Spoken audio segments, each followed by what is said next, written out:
بسم الله الرحمن الرحيم إن الحمد لله نحمده ونستعينه ونستغفره ونعوذ بالله من شرور أنفسنا ومن سيئات أعمالنا من يهده الله فلا مضل له ومن يضلل فلا هادي له وأشهد أن لا إله إلا الله وحده لا شريك له وأشهد أن محمدا عبده ورسوله أما بعد السلام عليكم ورحمة الله وبركاته barka mu da saduwa a wannan lokaci mai albarka domin ci gaba da karatunmu a cikin wannan littafi namu mai albarka mai suna Lubabu Tahrir fi usul tafsir ainihin wato ikhtisari na littafi at-tahrir fi usul tafsir na shehin malami ustaz Dr. Musa'id bin Sulaiman Tayyar Allah madaukakin sarki ya saka mishi alkhairi. Wannan shine darasin mu na 15 mun yi darussa daidai har guda 14 kafin mu tafi hutu da ainihin wato Ramadan.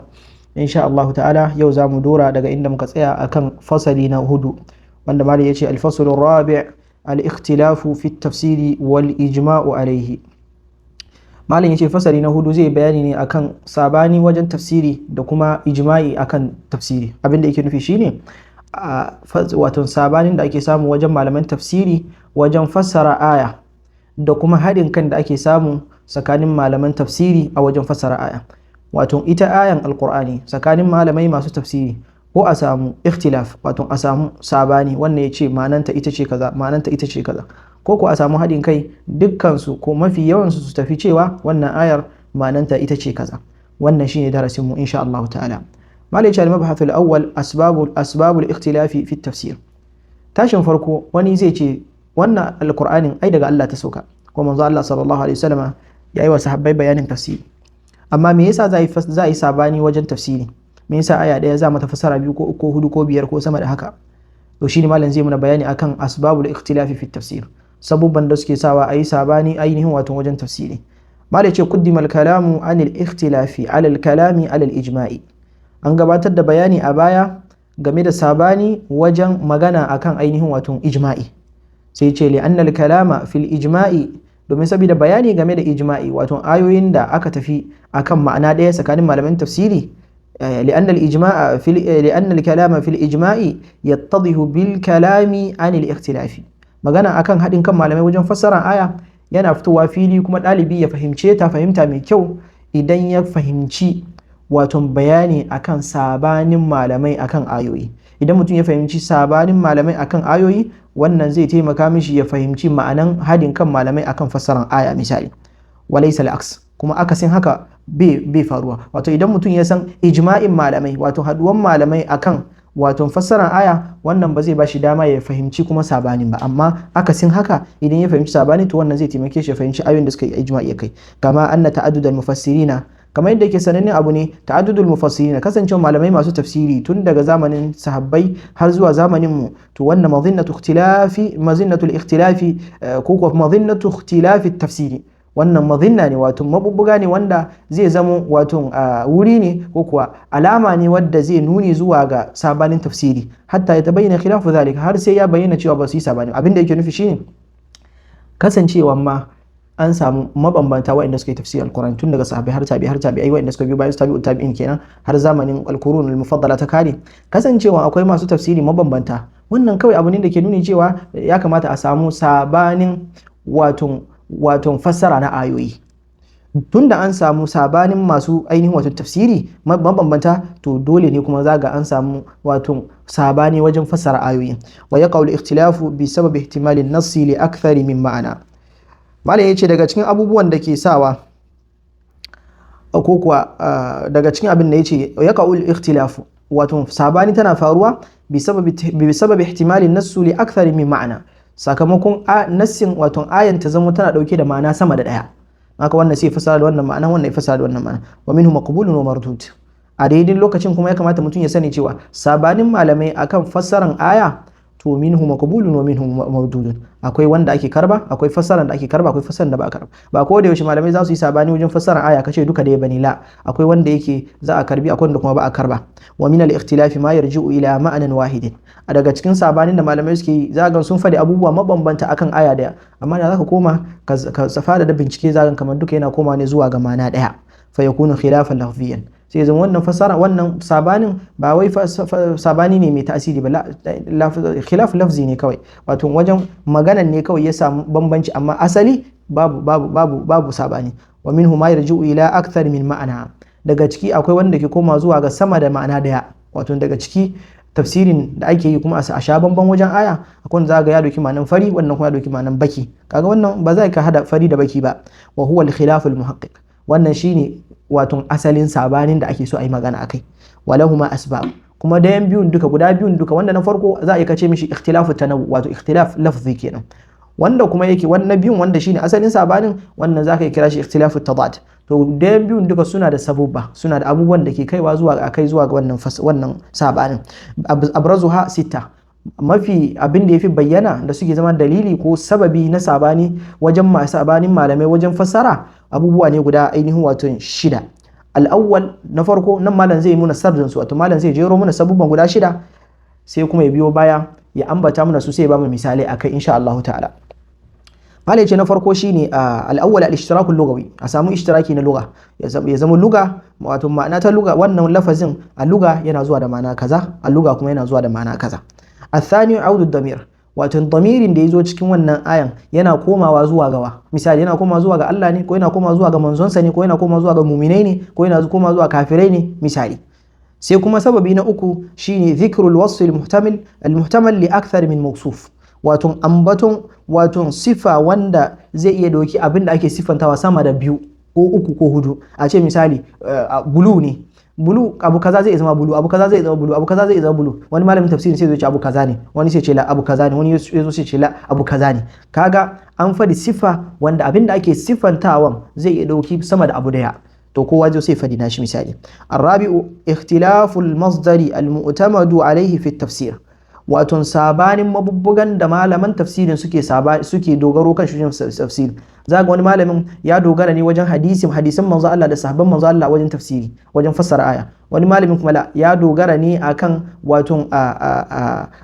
wato lugha, yaren larabci. Wani kuma ya dogara ne akan falsafa, wani ya dogara kan mantiki, wani ya dogara kan usul ne, wani ya dogara ne akan ka'idoji na larabci, wani ya dogara ne akan adabi na larabawa sai fasara. Don haka wanda ya kalli abin ta bangaren hadisi da wanda ya kalli ta bangaren lugha sai ga an samu bambanci wajen fassaran aya, kamar da zamu ga misali akan haka. Al-khamisu, abu na biyar afwan, al-ikhtilafu fi an-nasakh bi ma'anahu inda salaf, sabanin da malamai suke da shi wajen shafe aya wajen ma'ananta wajen salaf magabata wajen su an-nasakh yana zuwa da ma'anoni daban-daban. Daga ciki shine aya ta zo yana dauke da hukunci daidai guda 2 ko 3 ko 4, sai wani aya ya zo, wancan ayan da ke dauke da ma'ana 3 4 sai wani aya ya zo ya shafe daya daga cikin hukuncin wannan ayan. Kenan ba ayan gaba daya aka shafe ba, wato ba hukuncin ayan gaba daya aka shafe ba, la, wa innama wani juz'i aka shafe na ma'anonin da ayan take dauke da shi. To wani idan ya zo in sarraf ya kalli ayan a ma'anan nask da ma'anan magabata, a sai ya kalli ma'anan nask wajen malaman usul ko malaman baya, wato wayanda za su tafi cewa ayan gaba daya ta tashi aiki, ana karanta ta ne kadai, amma abin da ayan take kunshe da shi ba aiki da shi. Allah ya samu gani. Asadisu, abu na shida kuma na karshe shine al-ikhtilafu fi wuqu'i at-taqdim wa ta'khir fi tartibi alfaz al-aya, wato sabani akan cewa akwai taqdim ta'khir, wato an gabatar da wani abu kafin a jinkirta wani abu. Wani sai ce la tartibin yayi, wani sai ce a tartibin bai yi ba, an gabatar da wani abu ko an jinkirta wani abu, kamar yadda za mu zo mu gani nan gaban. Nan ko malam yake cewa yace wal ishtiraku lugawi kad yakunu fi alfazin aslu ishtikakiha wahid. Nan malam zai fara kawo muna su kuma ya bamu misali akan su. Sai ce na farko al-ishtirakul lugawi, wato tarayya na yaren larabci, ta yanda yaren larabci yana daukan wannan yana daukan wannan, kada ya kuna fi alfazin aslu ishtikakiha wahid, zai zama daga wata alfaz ne wanda ishtikakin su, wato inda ake tsago wannan kalmar ɗaya ne. Misalu ikhtilafuhum fi ma'na al-qaswara, sabanin da malaman tafsiri suka yi akan ma'anan kalmar al-qaswara min qawlihi ta'ala inda Allah madaukakin sarki farrat min qaswara, ta gudu daga al-qaswara. To me al-qaswara din? Kila wasu suka ce al-asad, yani wayannan mushrikai idan suka ji ayoyin Qur'ani sai su gudu, irin gudun da mutum yake yi idan ya ji wato gurnani na ainihin wato zaki. Kaga mutum ya shiga daji ya ji gurnanin zaki hu haka, dan kowa gudu yake. Wasu suka fassara shi da wannan ma'ana. Wa qila ar-rami min ar-rijali, wasu kuma su ce la farrat min qaswara ay ka'annahum yafirruna min ar-rami min ar-rijali, kaman mai jifa kibiya ne. Mun san ar-rami shine masu amfani da baka suna gedis, yanzu kaman kace sniper misali. Kaga wasu sun fassara wannan ayan da ma'anan al-asad, wasu kuma sun fassara da ma'anan me ar-rami min ar-rijali. Wa kad yakunu al-ishtikaku wa kad yakunu al-ishtiraku fi sigati bina'i al-lafzi ma ikhtilafi al-ishtiqaqi. zai iya zama kuma tarayyar da take da shi a wajen sigan ginin lafazin ne tare da sabanin wato ilimi na tsaranta ainihin wato wannan kalmar misali wa misalu ikhtilafun fi ma'ana mustamir misali sabanin da malamin tafsiri suka yi kan wannan ayan mustamir a cikin fadi wa Allah madauki inda Allah ya kulu sihrun mustamir sai su dinga cewa wannan sihiri ne wato wannan safi ne mustamir to menene mustamir din kila qawi wasu ka ce qawi ai wa yaqulu sihrun qawi wannan safi ne mai karfi min amarra daga kalman amarra ne yumiru idza qawiya shay idan abu yayi karfi sai a ce marra mun fahimci wakila zahibun wasu sai suka fasara cewa wa yaqulu sihrun zahibun wannan safi ne mai tafiya min marra yamurru idza dhahaba waraha kaga za a ce marra yamirru ya tafi yana tafiya idza dhahaba waraha idan ya tafi yayi cancan shikenan yace wannan safi ne kaga saboda ishtirak da kuma ishtikakin wannan kalman sai zama yana dauka wannan ma'ana yana dauka wannan ma'ana haka wasu malamai suka ce wa yaqulu sihrun qawi wasu kuma su ce wa yaqulu sihrun zahibun misali wa misalu ikhtilafi bi sababi aud ad-damir misali kuma akan sabanin malamai sakamakon ina damirin wannan ayan take komawa اختلافهم في عود الضمير في فعلي تؤزروه وتوقروه sabanin da malamai suka yi akan fi'ilai guda biyu na cikin wannan aya ko kuwa kace damirin da yazo cikin wannan fi'ilai guda biyu fi'ilai ne mudari'i guda biyu tu'azzir tuwaqqir amma kaga nan sai ya hadu da damiri tu'azziru wannan damiri munfasil din tana koma zuwa ga ina tuwaqqiruhu Allah ya ce ku girmama shi wa tuwaqqiruhu wato tu'azziruhu ku jinjina shi wato ku jinjina masa wa tuwaqqiruhu kuma ku girmama shi a girmamawa min qawlihi ta'ala daga inda Allah madaukakin sarki ke cewa a cikin ainihin wato suratul fatih inna arsalnaka shahidan wa mubashiran wa nadhira Allah ya ce musu Allah mun aika ka zama shaida kuma ka zama mai bushara kuma ka zama mai gargadi li tu'minu billahi wa rasulihi domin ku yi imani da Allah da manzonsa wa tu'azziruhu wa tuwaqqiruhu sa'annan ku girmama sa kuma ku bashi ban girma wa tusabbihu sa'annan ku yi masa ainihin wato tasbihi bukuratan wa asila da safe da yamma kaga nan kila yaudani ila rasuli sallallahu alaihi wasallam wasu malamai suka ce tu'azziru wa tuwaqqiru inna arsalnaka shahidan wa mubashiran wa nadhiran litu'minu billahi dan ku imani da Allah wa rasuli da manzonsa wa tu'azziruhu ku girmama shi wa kenan ad-damiru nan in ka rubuta kaida mashhuriya na malamin nahwu ad-damiru yaudu ila aqrabi madhkurin sai zama tu'azziru rasul wa tuwaqqiru rasul wakila yaudani ila lafzil jalal wasu kace la abinda ake nufi nan wato tu'azzirullaha wa tuwaqqirullaha kaga nan sabanin sakamakon me wannan damiri ha'un din damiri munfasil din nan ta ina take komawa wa misalu khilaf bi sababi dhikri al-wasf al-muhtamil li akthar min mawsuf misali a kuma wanda take zama sanadiyar sabani take faruwa sakamakon wasfi wato sifanta wanda zai amma kuma zai dauki abu sama da biyu ikhtilafun fi ma'ana al-mursalat wato sabani da suka game da kalma al-mursalat min qawlihi ta'ala wal mursalati urfa Allah madaukin sarki ce wal mursalati urfa sai ce qila al-muradu biha ar-riyah yani al-mursalat huna bi ma'an ar-riyah iska da Allah yake aikawa wa qila al-mala'ika wasu kuma suka ce la al-mursalat ana nufi mala'iku ne kaga nan sifa ta aikawa yana dauka mana Allah yakan iya aikan mala'ika Allah yakan iya aika Allahu yursilu riyah Allah yana aika iska kaga sai zamo siffan yana faruwa akan Allah yakan yi aika mala'iku Allah yastafi min al-mala'ikati rusula kaga Allah yana zaben manzanni cikin mala'iku kaga sai zama yana dauko ne yana dauko don haka wasu malamai suka ce mursalat ana nufin mala'iku suka ce ana nufi me ana nufin ainihin wato ana nufin iska misali wa mithalu khilafi bi sabab ikhtilaf al-masdar al-mu'tamad alayhi fi at-tafsir misali kuma akan sabanin da ake samu sakamakon menene hujjan da aka dogara akan shi wato madogara wajen tafsiri kenan ikhtilafun fi ma'ana saq sabanin da malaman tafsiri suka yi game da ma'anan as-saq inda Allah yake cewa yawma yukshafu an sakin ranan da za a yaye saq wato ranan da za a yaye kauri misali mun san as-saq shine normally jikin mutum shine kauri wato saman kasan gwiwan mutum qila ay takshifu al-qiyamatu an hawlin wa karbin wasu malamai suka ce yawma yakshifu an saki ranan da za a yaye tsoro da ainihin wato bakin ciki da zulumi wato kiyama kenan wakil al-muradu bis saki suka ce la abinda ake nufi da as-sak nan shine ma warada fil hadithi an nabi sallallahu alaihi wasallam shine hadisin da yazo daga manzo Allah sallallahu alaihi wa alihi wasallam qala yakshifu rabbuna an saqihi annabi sallallahu alaihi wasallam ya ce ran tashin kiyama Allah zai yaye kaurin kafan shi haka daga cikin akida al-sunna Allah yana da kauri yawma yakshifu an saqihi fayasjudu lahu kullu mu'minin wa mu'mina kowane mumini namiji da mumina mace za su yi sujada ga Allah wannan rana fa yabqa kullu man kana yasjudu fi dunya riya'an wa sum'a. Dukkan wanda a duniya yana yin sujada yana ibada ne don a gani ko a ji a yabe shi sai ya saura fa yadhhabu liyasjud, sai ya zo shi mai yin riya a nan duniya sai ya tafi zai yi ma Allah sujada, shi kuma bayan mu'minai sun yi sujada fa ya'udu dhahruhu tabaqan wahida, sai bayan shi ta koma ta shafe ta zamo kamar ainihin wato falen misali, wato bayan shi ba za ta iya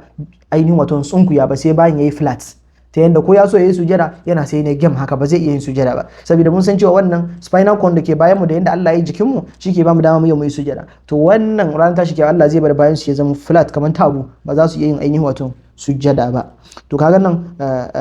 malai yake cewa fal qawlul awwal itamada ala lugha, magana na farko wanda suka fassara ma'anan as-saku da ma'anan wato sarmakatai na kiyama sun dogaro ne ga lugha, wa thani ala sunna, na biyun kuma sun dogara ne akan sunnar manzo Allah sallallahu alaihi wasallam, wallahu a'lam, Allah shine ya sani. Ko sannan malai ce wal lughatu a'am, amma luga ta fi gamewa, wato aka doki ma'ana ta luga zai doki ma'anan da ta zo luga zai zo ma'anan da ta zo kuma cikin hadisi manzo Allah sallallahu alaihi wasallam. Allah ya samu gani. Wal khilaf wa mithalu al khilaf bi sabab al ikhtilaf fi al naski, sabanin wato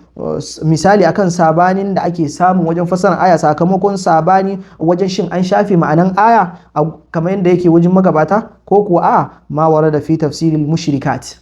abinda ya lafazin da ya zo cikin tafsirin wannan aya na al mushrikat din, inda Allah yake ce wala tankihul mushrikati hatta yu'minna. Allah ya ce kada ku aure mushrikai mata har sai sun yi imani, idan ba su imani ba bai halasta ku aure su ba. Wannan ayan mushrikat din wasu faman ra'a umumaha, wasu suna ganin umum dinta, wasu suna ganin al mushrikat nan yana daukan wato yana daukan ya sunan shi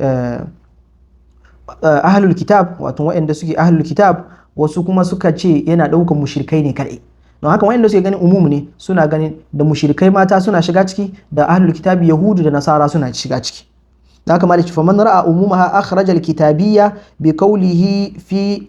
azza wa jalla fi ayatin ukhra. Waɗanda suke ganin ayan ta game da yahudu, matan yahuda da matan nasara da matan mushrikai, suna ganin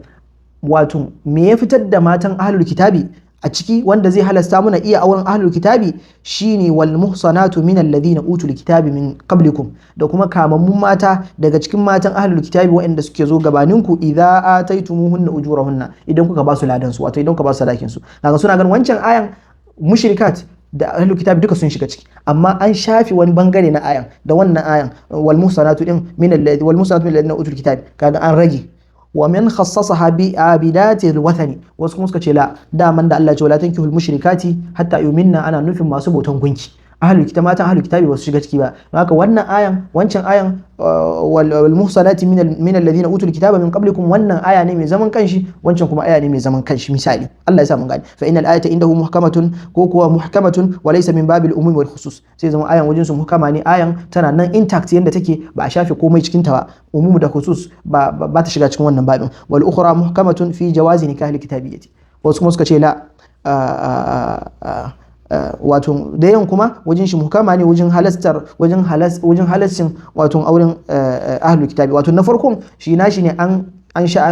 rage ma'ayan karfi, wato ta yadda an halasta ma mutum auren ahlul kitabi. Na biyun kuma shi yana gani akasin haka. Misali wa misali khilaf bi sabab al-ikhtilaf fi wuqu'i taqdim wa ta'khir, misali kuma da ake badawa akan sabani sakamakon gabatarwa da jinkirtawa, madhhabu man ra'a al-waqfa tamman ala qawlihi ta'ala, madhhabin malaman da suke ganin kaman za a yi sayuwa cikakke akan ma laysa li, a cikin fadi wa Allah madaukin sarki inda Allah yake cewa idh qala Allah ya Isa ibn Maryam, inda Allah yake cewa kai Isa dan Maryam, a anta qulta lin nasi ittakhiduni wa ummi ilahaini min dunillah, shin kai ne wanda kace ku rike ni da ni da ku rike a rike ka da kai da mahaifiyanka abin bauta koma bayan Allah? Qala subhanaka, sai annabi Isa ya ce sarki ya tabbata gare ka, ma yakunu li an aqula ma laysa li, ka gani bai halasta gare ni in fadi abinda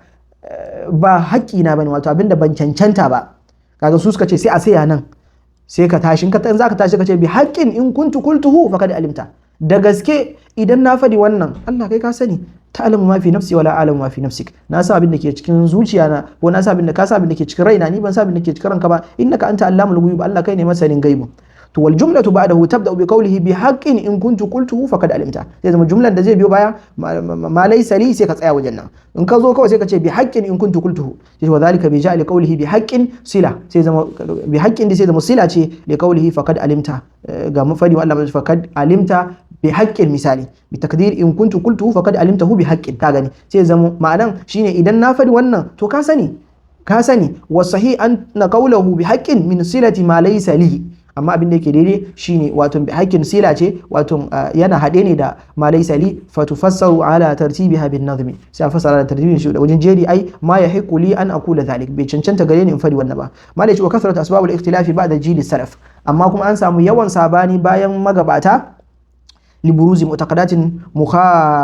mukhalifatin limanhajihim, saboda an samu sabani wa'anda akidu wanda suka saba da akidar magabata. Wa min dhalika ta'wil al-mu'tazila lin-nadhari bi ma'na al-intidhar, daga ciki shine fassaran da mu'tazila suke yi wa ma'anan al-nadhru bi ma'na al-intidhar, wato bayan magabata aka samu batattu misali irin mu'tazila da yan khawarij misali ibadiyya wa'anda suke fassara ma'anan an-nadharu bi ma'na al-intidhar da ma'anan jira, suka ce aya ka ce an-nadhar wujuhun yawma idhin nadhira ay wujuhun yawma idhin fi intidhari rabbihim misali, wanda magabata ba su yi wannan aya fasara. Haka ko ibadiyya bata tuwa inda su kafa hujja da maganar mujahid, suna ganin mujahid yana daga cikin wanda suka kore ganin Allah kiyama, mujahid bai kafa hujja da wannan ayan ba, na farko kenan. Na biyu idan suka za su dauko maganar mujahid sai su dauko maganar Shaykhul Islam Ibn Taymiyyah akan wato maganar da Ibn Taymiyyah ya cikin majmu'ul fatawa cewa mujahid yana daga cikin wanda suka fi kowa sanin tafsiri a cikin dalibai Ibn Abbas. Daidai lokaci kuma sai su manta cewa Ibn Taymiyyah a cikin majmu'ul fatawa yayi raddi, ya mai da martani akan matsalan wato cewa ko kuwa matsalan maganar mujahid na cewa ya ainihin wato ko da gani Allah ran tashin kiyama, wanda kuskure da Ibn Taymiyyah nasanta haka cikin majmu'ul fatawa. Dan haka sai su dauko wannan maganar na Ibn Taymiyyah saboda yayi daidai da mummunan mazhabar su, sai kuma su baro wannan maganar Ibn Taymiyyah saboda bai daidai da ainihin wato mazhaban su ba. Dan haka su sai suka ce wujuhun yawma idan nadira ila rabbiha nadira, sai su qalu ay tantadhiru thawaba rabbiha, tana jiran sakamakon ubangiji خلافا لأهل السنة سابان سؤال السنة في إثباتهم نظر المؤمنين لربهم في الجنة، وإن دسك تبتر da cewa za ga Allah ran tashi alkiyama cikin aljanna. Don haka zaka ga ahli sunna sun a wannan babin ahli sunna suna da hujjoji cikin alqur'ani wanda ke tabbatar da ganin Allah ran tashi alkiyama, hujjoji wa'anda wasu su mafhumu mukhalafa ne, wasu mafhumu muwafaqa ne, ko mun san mafhumu mukhalafa da mafhumu muwafaqa dukkan su hujja ne. Sa'annan kuma ahli sunna suna da hadisai, ba ma hadisai ahad ba, idan muka ce hadisai ahad ba kafa hujja da su a babi akida, to ahli sunna suna da hadisai mutawatirai, kuma malamai na hadisi sun nassanta cewa hadisan da suka zo kan ganin Allah tashin kiyama hadisai ne mutawatirai. Sannan akwai maganganun magabata misali sahabbai burjik, sannan akwai maganganun tabi'a, akwai tabi'a wanda suka biyo bayan tashin kiyama. Duka wannan hujjoji ne masu karfi. Aka ce min asbabi zalika aidan zuhurul madahib al-fiqhiyya, bayyana mazhabobi na fiqhu wal intisal da kuma bada kariya ga mazhabobin su. An samu da yawa malaman Hanafiya sai suka fi hujja da wasu hayoyi su murde manoni saboda su ba wa mazhaban su kariya. A samu su kuma Malikiya sun yi haka, an samu su kuma Hanabila sun yi haka, a samu kuma su ma Shafi'a sun yi haka, wanda duk wannan ba daidai bane. Allah madaukin sarki ya samu gane. nan za mu sayar da karatu insha Allah ta'ala. Wa sallallahu ala nabiyina Muhammadin wa ala alihi wa sahbihi wa sallam. Wassalamu alaikum wa rahmatullahi wa barakatuh.